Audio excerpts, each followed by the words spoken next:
क्योंकि यहां ज्ञानी का जो प्रेम है वो उस तरह का प्रेम नहीं हो सकता कि बस 2 आदमी हों, 4 आदमी हों। वो तो कभी दृष्टांत ऐसे दिया जाता है कि जैसे जब हम सभी को देखते हैं तो वास्तव में किसी को नहीं देखते, ठीक है ना। अगर मेरा संबोध्य सभी है तो मैं निरंतर हमारी दृष्टि हमेशा एक चेहरे से दूसरे चेहरे पर फिसलती रहेगी।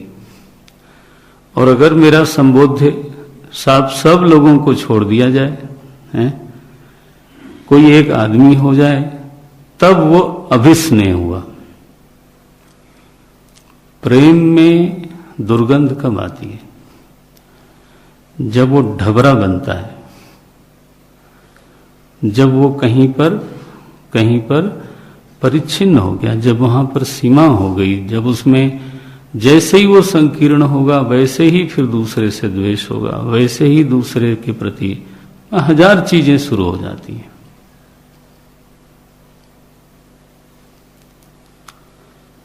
प्रेम की जो उदार अवस्था है बड़ी विचित्र है।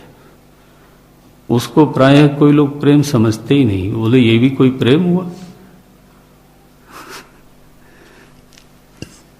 सच बात है। हम देखते थे गुरुदेव को,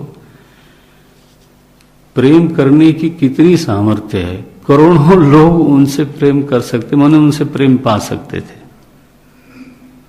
मैं करोड़ संख्या डेलिबरेटली बोल रहा हूं।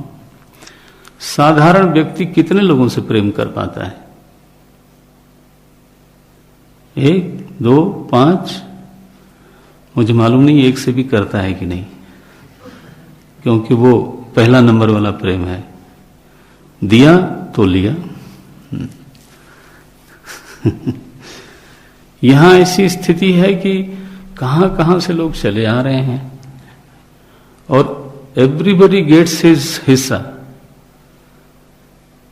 उस हिस्से पर दूसरा कोई भी दखल नहीं कर सकता, ऐसा देखते थे। तो स्नेह तो वही मिलता है। हाँ, अगर हम वंचित होते हैं तो उसमें देखना चाहिए कि कहीं न कहीं हमारे अपने आग्रह, हमारे अपने कोई कारण होंगे जिसकी वजह से हम उस स्नेह मूर्ति से आनंद नहीं ले सकते।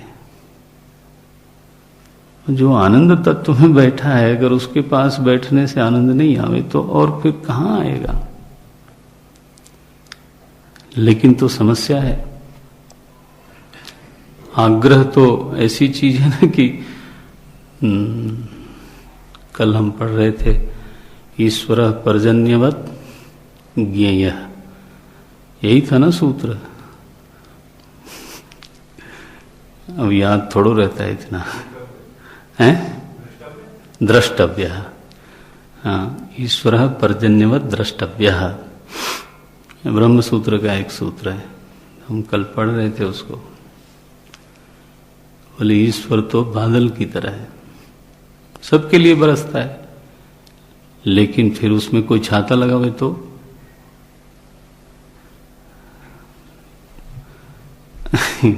इस तरह की स्थिति बनती है। सो इस शब्द का अर्थ बिल्कुल ये नहीं समझना चाहिए कि ज्ञानी वो है जो नीरस हो, ज्ञानी वो है जो शुष्क हो, ज्ञानी वो है जो निष्ठुर है, ज्ञानी वो है जो कठोर हो। ये बिल्कुल इस शब्द का गलत अर्थ हो जाएगा।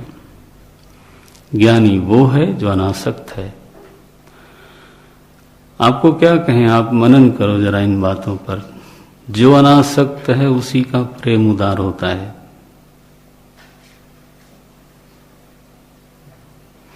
जो आसक्त है उसका प्रेम हमेशा संकीर्ण होगा।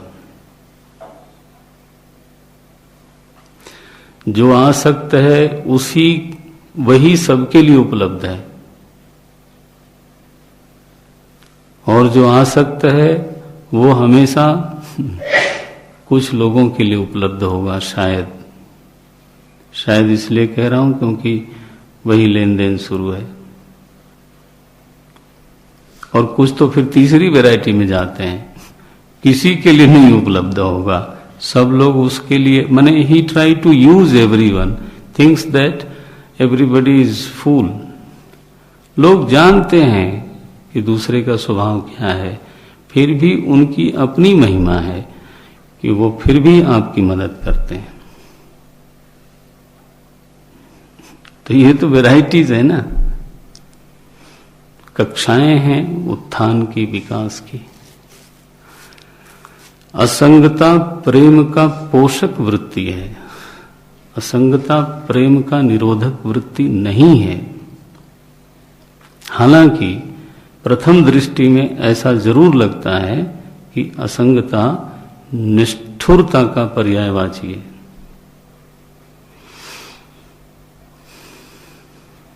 प्रथम दृष्टि में ऐसा लगता है कि शायद असंग व्यक्ति बिल्कुल नीरस कठोर है और कहीं कंसर्न नहीं है, असंवेदनशील है। ऐसा बिल्कुल नहीं है। जितने महात्माओं को हम देखते हैं वहां ये अर्थ घटित नहीं होगा। हम जो कह रहे हैं ना वो अर्थ घटता है, लेकिन यस, अगर आप वहां आसक्ति वाला दाव पेच करो, बस वो नहीं घटेगा, वो कभी नहीं घटेगा।